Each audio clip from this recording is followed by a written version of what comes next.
You know, we all do bits of pieces of biology, of chemistry, of physics, of maths, because it's an integral area where you're taught to be versatile.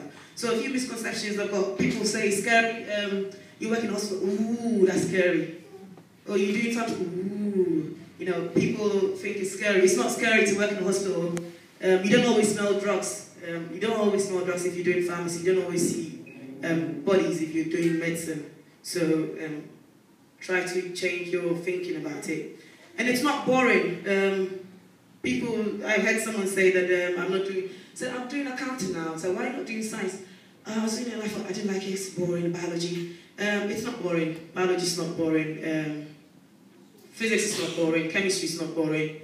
You just need to change your thinking to be able to appreciate the things that are presented to you. I thought physics was boring, one of the reasons I never liked physics. And when I got to second year of my pharmacy degree, we're doing physical chemistry. And then we had to do polarimetry and stuff like that. And I'm like, oh no, you're not bringing physics here again. Because I said to my lecturer, I run away from physics just to come and do pharmacy. So please, I know that's the department, I don't want to do physics. But you have to change the way you think and appreciate the things that you're taught. Basically, when I was in high school, by the way, I went to one of the best high schools in the whole of the world. That's Wesley Girls High School. Yeah, it is. And I had a preconceived idea. Now I realize it wasn't good to do that. I was sort of sitting in the class and thinking, I went to high school thinking that I love chemistry. I was like, my life and chemistry, synonymous, you know. This is me and chemistry are the same. And okay, yeah, I'll take biology, but no way to physics. So the first time I saw my physics lecturer, I was like, yeah, another one. You know, he'll be teaching and we'll be laughing and he'll be mixing the R's and the L's and we'll be here. I was leaving all that guy. And then when I got to SSC, writing the final exam, I thought, seriously, who was I kidding? Making fun of this man, now I have to write an exam and I can't go and find him to teach me something else because my school wasn't the one that would encourage extra classes like some of the schools like Presec and stuff. So change your thinking and appreciate the things that you were taught. And you need to look out for some of the things that basically what you want to do is not something that an angel is going to come from heaven and drop to you.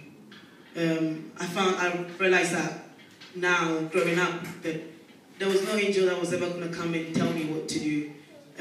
You're going to pick some of these things from what you're taught and where you're taught and what's being said around you. And you need to be able to open up yourself and pick these things up. So again, you don't need to be Einstein to pursue a career in health sciences. Fine, you need to have some A's to do medicine and stuff, but people do biology, you know, and go back to medical school. People do, so there's never a way to give up. But they are good in what they do, not because they're Einstein or they got wild brains, you know, or they're geeks, but because they pay attention to what they're being taught and they accept it and then they put it into practice, they commit to it, they're passionate about it. Okay. It's not difficult, but well, yeah, it's not for lazy people, so if you want some easy job, then that's not it. And I know the health professionals are always under fire, but mind you, recently it's only been the healthcare assistants, you know, the people that do like all those saying, they do their job, so they can be replaced by robots, pardon me, but they're the ones that are always under fire, you know, care workers beating patients, care workers doing that. There's never a pharmacist doing that. Find, like, people, as you go higher, we've all got our challenges. I think this morning I heard in the news that the government is going to put health professionals in prison for 5 years if they mistreat a patient. So again, like I said, it's all about the patient. So if you're passionate about people and are passionate about communicating science to people, and then this is a really good profession for you. Some of the aims of careers, or anyone who wants to go into a career, anyone who wants to do a job in the world, is things that you need to look out for. What do you want to achieve? You know, do you want to help others? In health sciences, you want to consider that as a very important aspect. Do you love science or do you love maths? Is that the reason why you want to go into health science? Is it money that motivates you, or your father asks you to do it, which is very common in a Ghanaian setting, you know? your father is going to see the next door neighbor's child do medicine. He's going to say, oh, yeah, my child is going to be a doctor. And they're going to go through heaven and hell to make sure you become a doctor. And I remember one of my colleagues in the pharmacy, he said, I really wanted to be a stockbroker. My dad said I should be pharmacist. So I'm doing this for my dad. When I finish, I'll go and be a stockbroker. I'm like, seriously? Wasting 4 years of your life, no, 5 years actually, because you have to practice. So 5 years of your life, and then you want to do something else.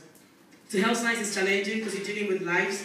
It is rewarding because you get cash flow. There's money's in it, and jobs are secured.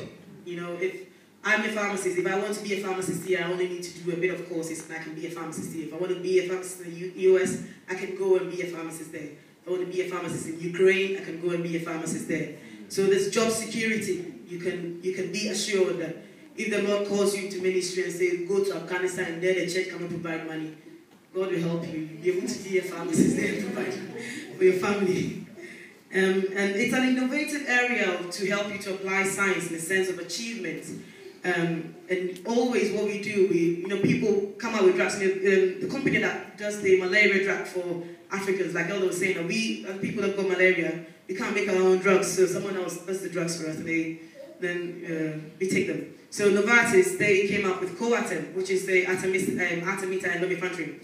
So I'll give you a bit of what was happening. If you've been to Ghana before, we're taking chloroquine for malaria. And it was 442. So you take the first 4, which is the loading dose, the first shot, and it's meant to bring the parasitic load down. Not completely, but like, so if you're feeling feverish and all that, it's going to go down, all the symptoms are going to come down by like half. The next day, you take another 4, brings it extra down. Then the last day, too, is like, yeah, just clear around whatever thing is hanging around. And what people were doing was that after the first 4, they feel all right, so they don't take the next 4. Or sometimes after the first 4, they take the second 4, they feel all right, they don't take the last 2. Or they take the first 4, then they take second 2 instead of 4, and then they're like, yeah, I'm fine now. So the parasites, because God is the creator of everything, which sometimes I find it hard to believe that God created housefly. Because when I was a child, I used to like mango a lot. And eating mango, the housefly would just want to have a bit of it. I'm like, no way, that's fine.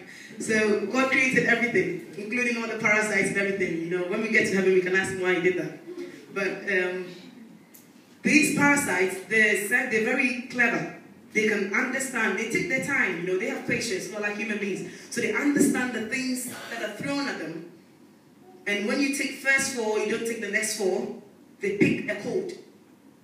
So if you've ever tried ants going in a direction and you try to disturb them, you realize that they start talking behind them, cross-talking, and they're like, change direction, guys, and then they go that way. So that's a bit of what parasites do, or microorganisms. When you take a drug and you don't finish the course, they find a way of understanding the things that are thrown at them, then they develop resistance to it. So there was resistance to chloroquine in the whole of West Africa, wherever it is. People take chloroquine, it still doesn't work. So these people spent years and years to come up with Coatem, which is basically artemeter. It's from a plant, and lumefantrine, which already existed. But we're combining both drugs, and the aim is that we confuse the organisms. Because we're throwing 2 different drugs at them. They work in different directions, or they work in different ways. So you confuse them, and then it's assumed that, and the side effect profile is not too bad, so it's assumed that people will take it to the end, and then we have like effective therapy for malaria.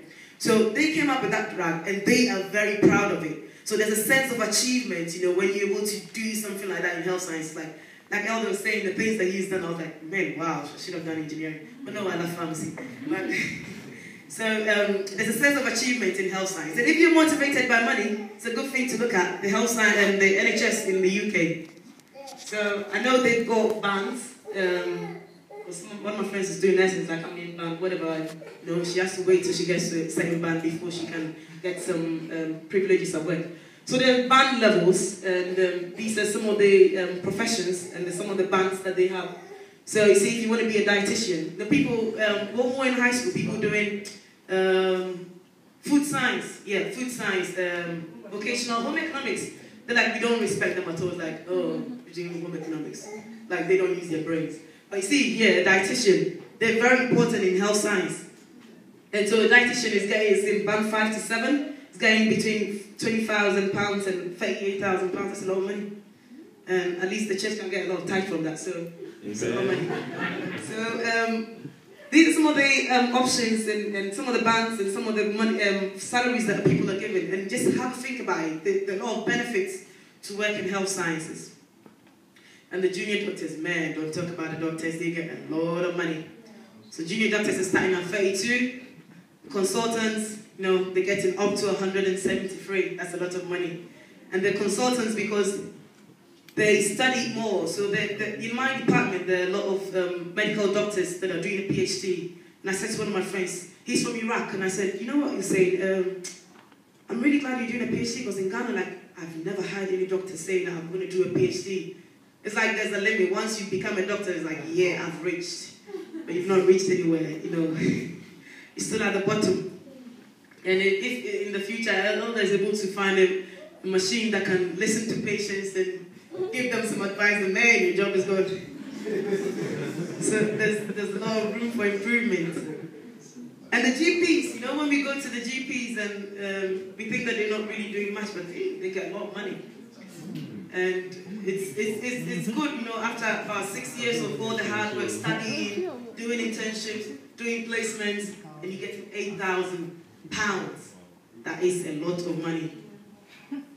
So what do I need to do if I'm in health science, if I want to pursue a career in health science? What you need is you need interpersonal and communication skills. So you need to be able to relate to people.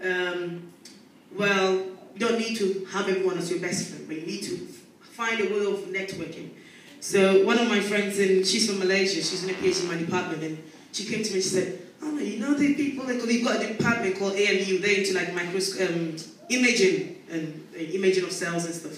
She said, no, you know these people, they're not really nice, because you go to them and they say, oh yeah, come to me anytime, I'll teach you, blah, blah, blah, blah. And you go to them and they're like, yeah, do that. Do you not know that? You know, and I was like, why do you tell me to come if you're not going to show me how to do it? But I said to her that you don't need to make them your best friends. See, you need something from them, find a way to get it from them. That's it. So that's just a way to let you know what, it's sort of an idea of what interpersonal skills are. It's like being able to relate to people for their cause. I know sometimes we've got like personal differences, and we being Africans, like, that is a lot. But for the cause, you have to relate to achieve what you want to achieve. And you need to be able to communicate well, because you need to be able to communicate to your patients, communicate to your patients' families. So I was working at a point with people that had the HIV, and I was counseling them before they go do the test, after the test, and before they get their drugs.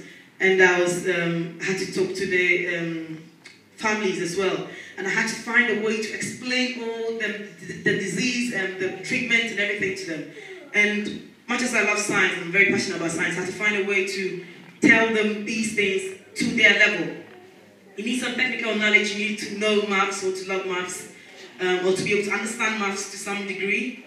And you need a strong work ethic, you need to have a strong integrity. You need to be, people should know that whatever you do is like, yeah, that's it. There's no cheating, there's no doping, you know, what she's done or what he's done is correct. And you need to be responsible and mature.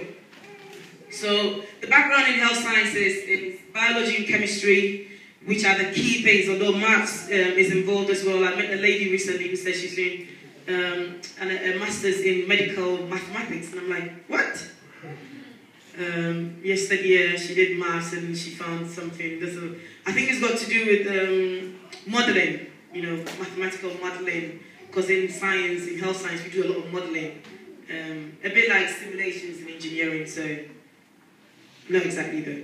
So careers in chemistry. Chemistry is the basis of life. It's a very interesting subject. I love chemistry. I'm very passionate about it. It's not because I'm the best chemistry student. Trust me, if you want to find chemistry students, I'm not the best. I'm not going to be counted among even those in the middle. But it's because I'm passionate about chemistry. Chemistry is the basis of life. As an atom is the basic components of matter. And chemistry's got so many areas. So we've got research in chemistry. And in research, we've got pharmaceutical, got innovation, medicinal chemistry, chemical biology, molecular biology, toxicology, organic synthesis, and polymer technology. And if you look around you, you see chemistry being displayed in every single thing. Clothes, chairs, carpet, even the air you breathe is full of chemicals. And I'll tell you one interesting thing in Ghana, that that's happened recently, which is one of the things that informed my PhD project choice.